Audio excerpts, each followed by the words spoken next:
quando eu falo sobre essa coisa de cura, que é aceito pelas beatificações da Igreja Católica, e nunca vi ninguém processar, que a indústria farmacêutica, em alguns casos, ela diz, né, por exemplo, tal doença tem cura, tal doença não tem cura, enfim, e é por aí.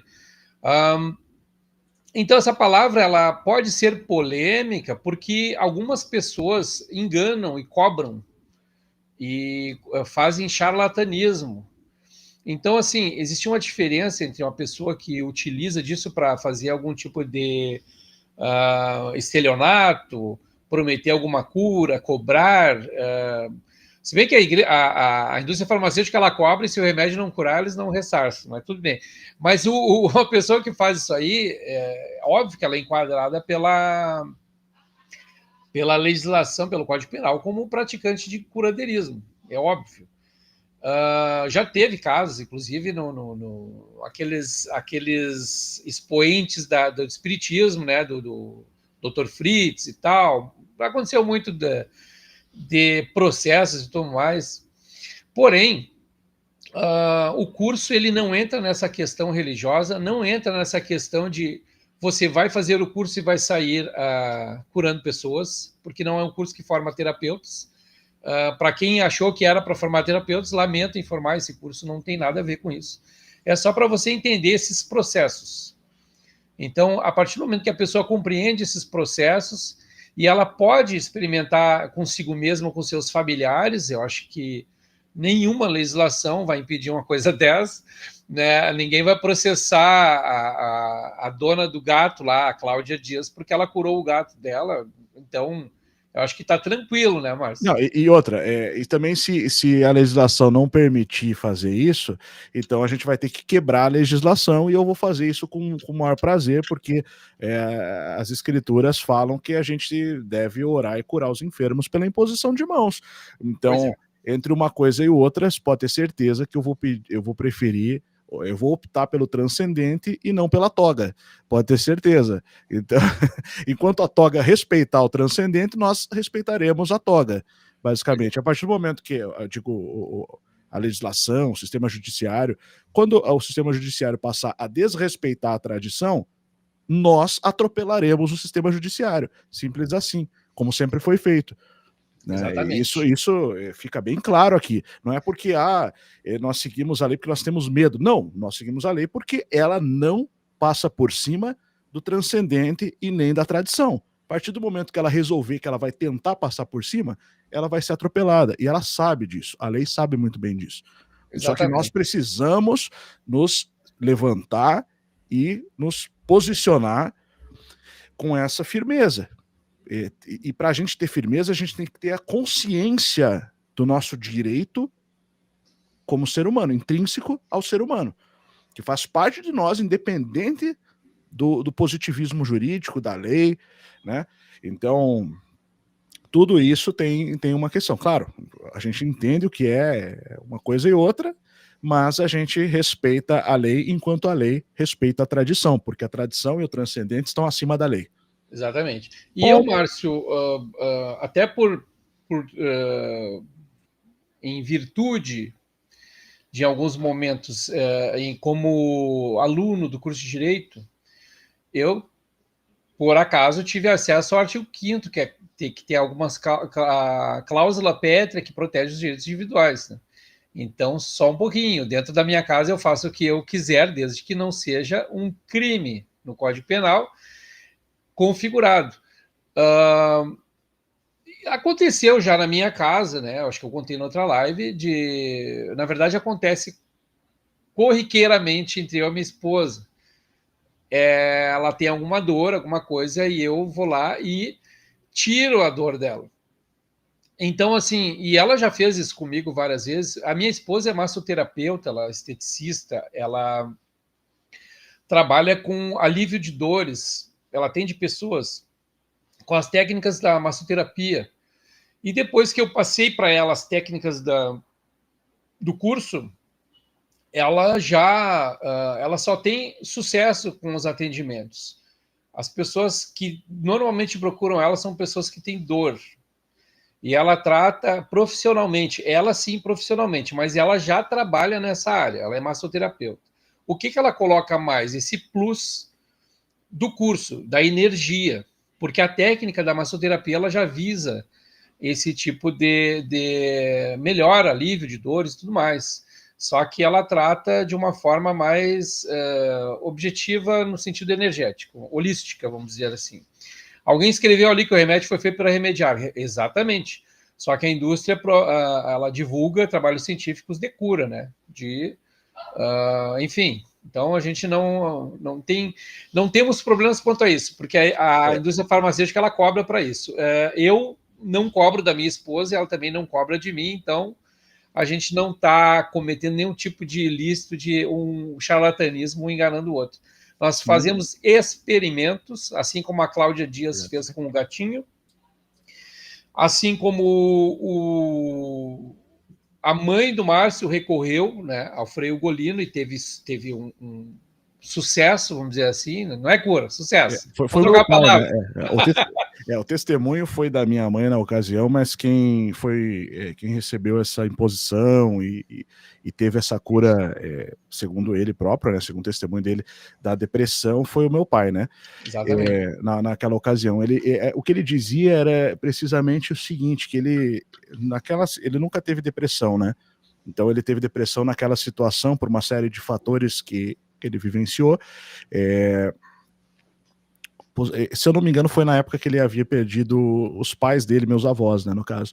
Então, se eu não me engano, foi nessa época, tá? Agora não tenho certeza, mas foi por aí também por questões profissionais. Mas, e aí ele disse que ele via tudo cinza. O mundo estava cinza, sabe?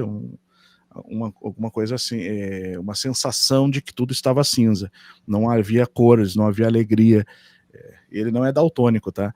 Então, até porque senão seria de outra cor, não exatamente o cinza. E no caso, ele teve essa experiência, ele foi nesse local, né, em Santa Catarina, se encontrou com esse frei, que indicaram para ele, e meu pai sempre foi muito cético. Meu pai não é como eu, assim, nesse ponto, deixo bem claro, ele é muito cético, tá? E até hoje ele é muito cético. Mas ele, quando recebeu essa imposição de mãos desse frei, ele disse que ele parece que a sensação que ele teve foi que ele voltou a ver as cores. Então foi um testemunho que ele contou para mim já faz muito tempo, né? E eu guardei isso, como se voltasse a brilhar as cores novamente. Ele voltou a ver as cores em relação a essa, enfim, nessa situação que ele passou, né? Então é algo que está lá, mas a gente não precisa nem pegar um testemunho de alguém que a gente conhece, de alguém da nossa família, né? As escrituras estão repletas, né, de exemplos, de testemunhos do próprio Cristo, né, que expulsava demônios, curava enfermos, pela imposição de mãos, né? E outra, eu já também quero deixar muito claro que eu sou um cara que respeito a ciência, eu não deixo de tomar medicação se eu precisar, né, para amenizar um sintoma. Recomendo que as pessoas tomem, inclusive quem tem depressão, né? Recomendo que você tome remédios se você tem depressão, faça o tratamento, busque a saúde, porque até minha esposa é farmacêutica formada, né? Então, a gente acredita nisso, e ela tem um trabalho muito interessante também, que é sobre, que inclusive provavelmente vai virar curso em breve, provavelmente não vai virar curso, né, se Deus quiser, mas dentro do instituto, que é relacionado à farmacologia natural, que ela tem um trabalho de pesquisa sobre isso, que é um livro que ela tem, manual lá gigante, só de plantas que proporcionam curas, enfim, tratamentos para certos sintomas, né? Ao estilo da fitoterapia. Isso. Mais ou menos. Mas assim, existe uma diferença, é preciso entender, entre o medicamento sintetizado e o medicamento natural, tomado ali como um chá, né, como uma erva, direto ali. Então são resultados diferentes, a potência é diferente, né? Então a gente toma essas medicações, né? A medicação a ciência, ela como o nome diz, é uma ciência, né? Sem, obviamente, antes de tudo, é uma ciência, a medicina é uma ciência, a farmácia é uma ciência, então a gente precisa valorizar o conhecimento que nós obtivemos como humanidade ao longo do tempo.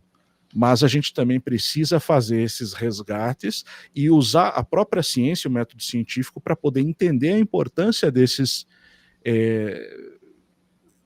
resultados que são obtidos, como, por exemplo, que o professor Hugo falou do placebo. Quem explica o placebo? Quer dizer, é científico, tem método científico. Dá resultado. Se o cara acreditar que ele vai ser curado, aumenta a taxa, o percentual é científico, de chances dele ser curado. Né? Então, assim, nem a ciência nem a lei pode nos proibir de falar isso. Exatamente. Porque isso é científico. Inclusive, Márcio, tem uma faculdade de Florianópolis que estuda as carnes mumificadas pelo Frei Ugolino. Ou seja, um pedaço de carne ele não tem como se autossugestionar. E através do método científico, Acabei de tomar um remédio, inclusive. O Frei ele utilizou uma carne partida em duas. E ele fez imposição de mãos em uma das carnes e na outra não. A outra era o controle. Né? Em 2 dias, aquela que ele não emitiu energia, ela ficou daquele jeito que a gente já sabe, né? Uma carne fora da geladeira, sabe como é que fica. E a que ele fez em posição de mãos, ela ficou saudável, ficou livre de bactérias, de ataque de qualquer bactéria. E com o tempo ela foi secando, né? Foi perdendo a hidratação e mumificou. Então tem uma faculdade que estuda esses pedaços de carne, que é sobre esses efeitos tidos pela ciência como paranormais. Assim como um pedaço de carne não se autossugestiona, então essa questão somente do efeito placebo da pessoa fazer porque acredita, de outra forma também ele provou que uma pessoa pode emitir energia para outra, né? Se pode se tratar de tornar saudável um pedaço de carne. Nós somos feitos de quê mesmo? Então, não precisa nem falar. E outra coisa que ele fez, que continha num curso que ele fez de parapsicologia, seria a cura pela distância. Já que a energia ela é invisível e ela é emitida de uma pessoa para outra, ela poderia ser feita talvez à distância. Então ele fez um experimento também com essa visão mais científica e cética, de colocar os 2 pedaços de carne num quarto do convento onde ele vivia, trancar o quarto e fazer de outro lugar. Ele obteve os mesmos resultados, né? A carne que ele imaginava estar energizando, ela ficou melhor ainda à distância.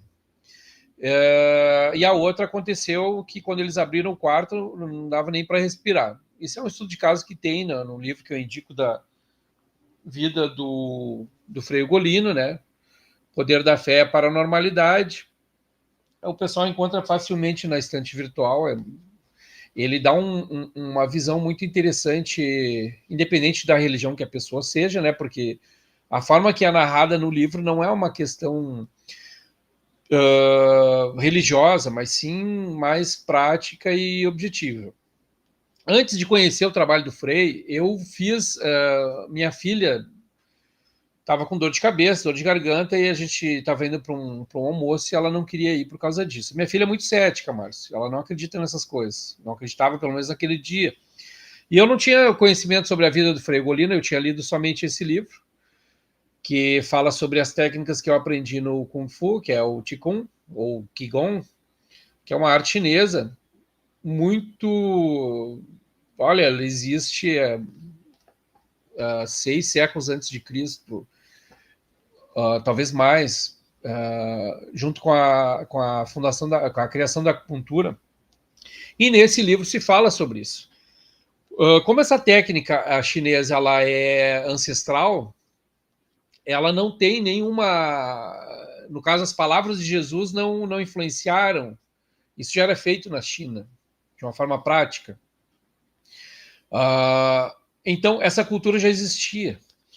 Porque quando se fala na religião cristã, se fala do período de 2000 anos atrás, né? E essa técnica aqui tem 3 mil anos. Então, ela já era conhecida na China, essa questão de emissão de energia e absorção de energia através do cosmo, pela respiração, que é uma técnica utilizada nas artes marciais chinesas. Quer mostrar novamente o livro? Esse livro aqui também se encontra, não novo, né, mas dá para dar uma garimpada no estande virtual ou Mercado Livre. Não é muito caro, não achei tão caro. Quando eu comprei, na época, ele era bem mais caro do que agora.